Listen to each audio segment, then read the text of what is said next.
नमस्कार दर्शक बंधु।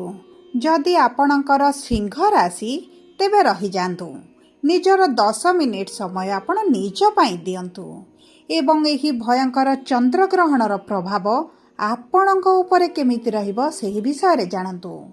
देखंतु एही 2026 वर्षर प्रथम चंद्रग्रहण मार्च मास 3 तारिख मंगलवार दोल पूर्णिमा दिन हेबाकु जाउछि एवं यह ग्रस्तदय चंद्रग्रहण रहिबो।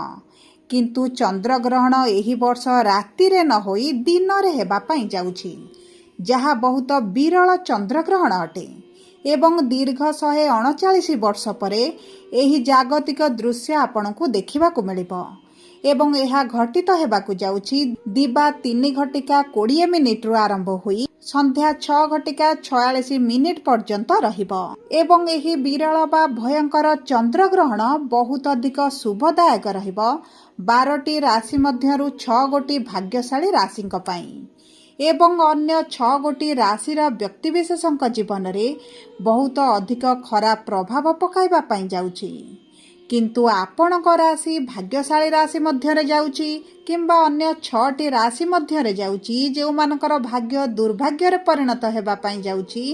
एही वीडियो रे आपण आगकु निश्चित भाव रे जानिबे ता सहित कौन उपाय करने को पड़िबो जहाँ आपणकर अशुभत्व को दूर करिबो एही वीडियो रे विस्तृत भाव रे जणाइबी।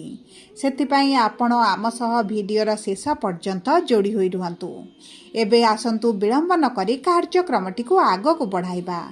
किंतु वीडियोटी आरंभ करिबा पूर्वरु जदि आपणकर भी सिंह राशि होइथाए एवं आपण भी ईश्वर को आंतरिक भक्ति एवं विश्वास करंती तेबे वीडियोटी को लाइक करंतु।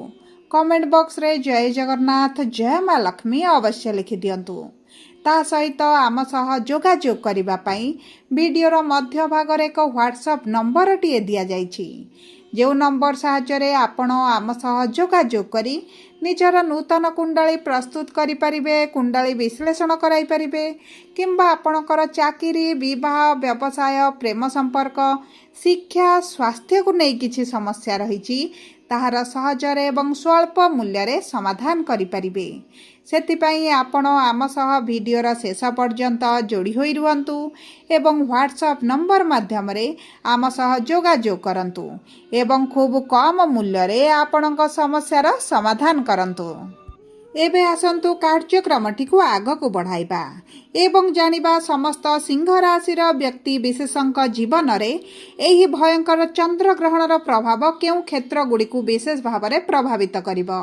देखंतु सिंह राशि रे हेबाकु जाउछि चंद्रग्रहण, तेणु करी आपणक राशि उपरे बहुत अधिक प्रभाव पड़िबा पई जाउछि। जदि आमे देखिबा आपणकर प्रथम भाव हेउछि स्वास्थ्यर भाव एवं एही समय मध्यरे आपणक स्वास्थ्य उपरे किछि ना किछि समस्या देखा देई पारे। आपणकर पेटरे समस्या किंबा ब्लड रिलेटेड समस्याटी बढ़ी पारे। जदि आपणकर पूर्वरु किछिटा ब्लड रिलेटेड समस्या रहितला तेबे मध्य सेतिरे उच्च नीच भଳି परिस्थिति देखा देई पारे। ता सहित जदि आपणकर खाद्य डाइजेशन रे समस्या रहुतला, गैस भଳି समस्या पेटरे समस्या थिला सेति प्रति मध्य आपणकु सचेतन रहिबाकु पड़िबो, कारण एही चंद्र ग्रहण परे आपणकर खाद्य जनित समस्या किछि ना किछिटा देखा देई पारे। सेति प्रति आपण सचेतन रुहंतु। तेबे आसंतु जानिबा किपरि रहिबा आपणकर आर्थिक क्षेत्र। देखंतु आर्थिक क्षेत्रर बा अर्थर भावर स्वामी हेउछंती बुध एवं बुध विराजमान करिछंती आपणकर केंद्र रे, तेणु करी आर्थिक समस्या आपणकर एतेटा देखा जिवो नाही। पूर्वरु जदि आपणकर आर्थिक समस्या रहिछि तेबे ताहा आपणकर धीरे धीरे दूर हेबा आरंभ करिवो, कारण बुध जेहेतु केंद्र रे विराजमान करिछंती आपणकर अर्थर भाव को मजबूत करिवे एवं आपणकर जे करज ऋण धारे बढ़ी जाइछि एवं सही परिस्थिति आपणको बाहर को आनिबा पई मध्य चेष्टा करिवे।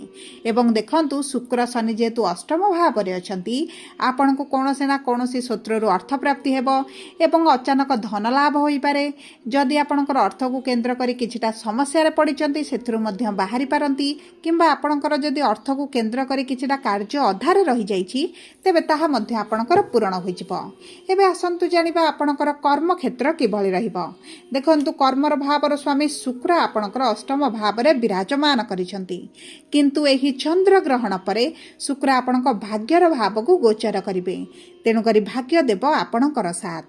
ଦେଖନ୍ତୁ, ଚନ୍ଦ୍ରଗ୍ରହଣର ଅଶୁଭ ପ୍ରଭାବ ଆପଣଙ୍କ ସ୍ୱାସ୍ଥ୍ୟ ଉପରେ ରହିବ, କିନ୍ତୁ ଆପଣଙ୍କର କର୍ମକ୍ଷେତ୍ରରେ ଭାଗ୍ୟ ଆପଣଙ୍କର ବଳବାନ ହେବ।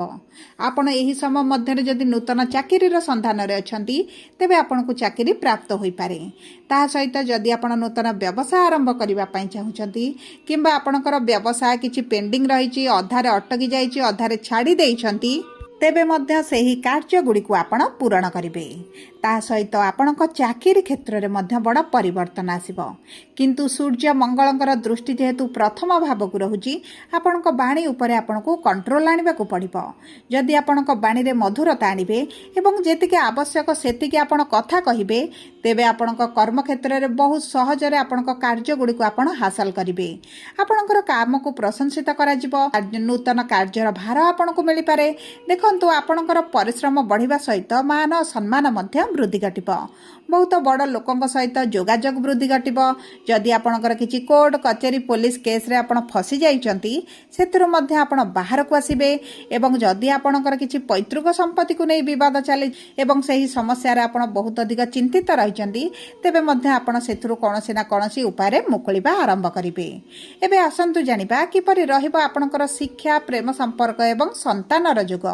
ଦେଖନ୍ତୁ, ଶିକ୍ଷାର ଭାବ ହେଉଛି ଆପଣଙ୍କର ପଞ୍ଚମ ଭାବ ଏବଂ ଦେବଗୁରୁ ବୃହସ୍ପତି ହେଉଛନ୍ତି ଆପଣଙ୍କର ପଞ୍ଚମ ଭାବର ସ୍ୱାମୀ। ତେଣୁକରି ଆପଣଙ୍କ ଶିକ୍ଷା କ୍ଷେତ୍ରରେ ଆପଣଙ୍କୁ ନିଶ୍ଚିତ ଭାବରେ ଶୁଭ ପରିବର୍ତ୍ତନ ଆସିବ। ଶିକ୍ଷା କ୍ଷେତ୍ରରେ ଆପଣଙ୍କର ମନପସନ୍ଦର କୋର୍ସ ଆପଣ କରିପାରନ୍ତି। ଯଦି ଆପଣ ଉଚ୍ଚଶିକ୍ଷା କରିବା ପାଇଁ ଚାହୁଁଛନ୍ତି, ତେବେ ଶିକ୍ଷା କ୍ଷେତ୍ରରେ ଆପଣଙ୍କୁ ବହୁତ ଅଧିକ ସଫଳତା ପ୍ରାପ୍ତି ହେବ। ଯଦି ଆପଣ ଶିକ୍ଷା ପାଇଁ ବିଦେଶ ଯିବା ପାଇଁ ଚାହୁଁଥିଲେ, ତାହା ମଧ୍ୟ ଆପଣଙ୍କ ପାଇଁ ଶୁଭଦାୟକ ରହିଛି। ଏବେ ଆସନ୍ତୁ ଜାଣିବା କିପରି ରହିବ ଆପଣଙ୍କର ବିବାହର ଯୋଗ ଏବଂ ବୈବାହିକ ସମ୍ପର୍କ।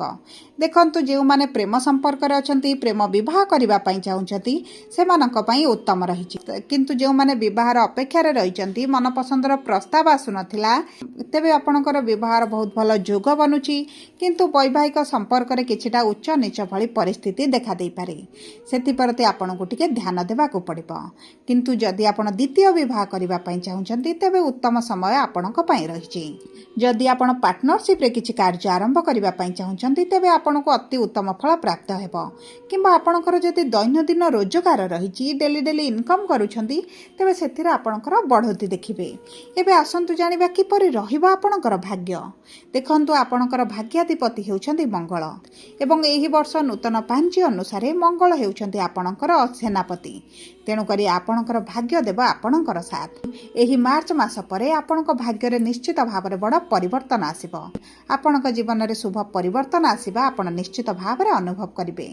ତେବେ ଦେଖନ୍ତୁ, ସବୁ ପରେ ଅଶୁଭତ୍ୱକୁ ଦୂର କରି ଶୁଭାଶୁଭ ଫଳକୁ ବୃଦ୍ଧି କରିବା ପାଇଁ ଯେହେତୁ ଆପଣଙ୍କର ଶନିଙ୍କର ଅଢ଼େଇ ଚାଲିଛି, ଆପଣ ପ୍ରତିଦିନ ହନୁମାନ ଚାଳିଶା ପାଠ କରନ୍ତୁ। ଏହି ଗ୍ରହଣ ସମୟରେ ଆପଣ ବିଷ୍ଣୁ ସହସ୍ରନାମ ପାଠ କରନ୍ତୁ କିମ୍ବା ଓಂ ନମ ଶିବାୟ ମନ୍ତ୍ର ଆପଣ ଜପ କରନ୍ତୁ। ତାହା ସହିତ ଗ୍ରହଣର ପରବର୍ତ୍ତୀ ଦିନ ଜଳରେ କିଛିଟା ସିନ୍ଦୁର କିମ୍ବା ଆପଣ ଜଳରେ କିଛିଟା ନାଲି ରଙ୍ଗର ପୁଷ୍ପ ମିଶାଇ ସୂର୍ଯ୍ୟଙ୍କୁ ଅର୍ପଣ କରନ୍ତୁ। ବାମ ହାତ ପାପୁଲିରେ ଅତର ଲଗାଇ ଯେକୌଣସି ଶୁଭ କାର୍ଯ୍ୟରେ ବାହାରକୁ ଯାଆନ୍ତୁ। ତାହା ସହିତ ମା ଦୁର୍ଗାଙ୍କର ଉପାସନା କରନ୍ତୁ। ପ୍ରଭୁ ଗଣେଶଙ୍କ ପାଖରେ ଦୁବ ଘାସ ଲଡ଼ୁ ପ୍ରତି ସୋମବାର ଏବଂ ବୁଧବାର ଦିନ ଅର୍ପଣ କରନ୍ତୁ। ଆପଣଙ୍କ ପାଇଁ ଶୁଭଦାୟକ ରହିବ। ଯଦି ଆପଣଙ୍କର ସିଂହ ରାଶି ହୋଇଥାଏ, ଭିଡ଼ିଓଟି କିଭଳି ଲାଗିଲା କମେଣ୍ଟ ବକ୍ସରେ ଲେଖି ଜଣାନ୍ତୁ। ଯଦି ପ୍ରଥମ ଥର ଆମ ଚ୍ୟାନେଲକୁ ଆସିଛନ୍ତି, ଚ୍ୟାନେଲଟିକୁ ସବସ୍କ୍ରାଇବ୍ କରନ୍ତୁ। ପାଖରେ ଥିବା ବେଲ୍ ଆଇକନକୁ ପ୍ରେସ୍ କରନ୍ତୁ।